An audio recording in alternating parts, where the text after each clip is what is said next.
Utomo, yang saya hormati Kakanwil Kemenku Rehabilitasi Bapak Iwayan. Badan Narkotika Nasional Provinsi Sumatera Selatan mengungkap 17 kasus penyalahgunaan narkotika sepanjang 2024. Dari pengungkapan ini, 18 pengedar dan kurir narkoba ditangkap dengan 29,9 kg sabu, 49,5 kg ganja kering, 25 gram ganja sintetis, dan 14 butir pil ekstasi. Sebagian dari barang bukti tersebut sudah dimusnahkan. Selain penangkapan, Badan Narkotika Nasional Provinsi juga telah merehabilitasi 2.500 pengguna narkoba yang menurun dibandingkan tahun sebelumnya. Sekitar 2.500 lebih kita sudah lakukan rehabilitasi.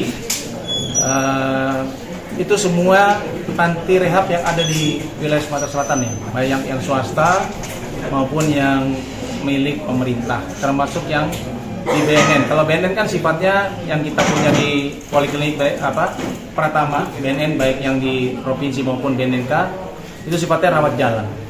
Tetapi kalau mereka akan di rawat inap, kita ada yang tidak berbayar, tapi kan berkuota ya.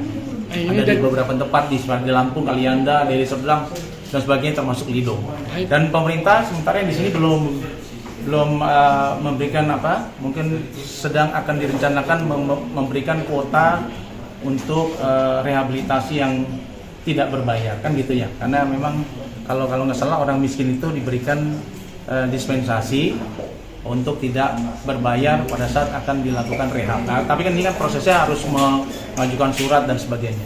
Ya, sementara ini kalau lihat data ya ada penurunan, walaupun hanya tidak signifikan. Badan Narkotika Nasional Provinsi Sumsel akan fokus pada pencegahan peredaran narkoba melalui jalur air yang sering digunakan sindikat narkoba untuk memasok ke provinsi ini.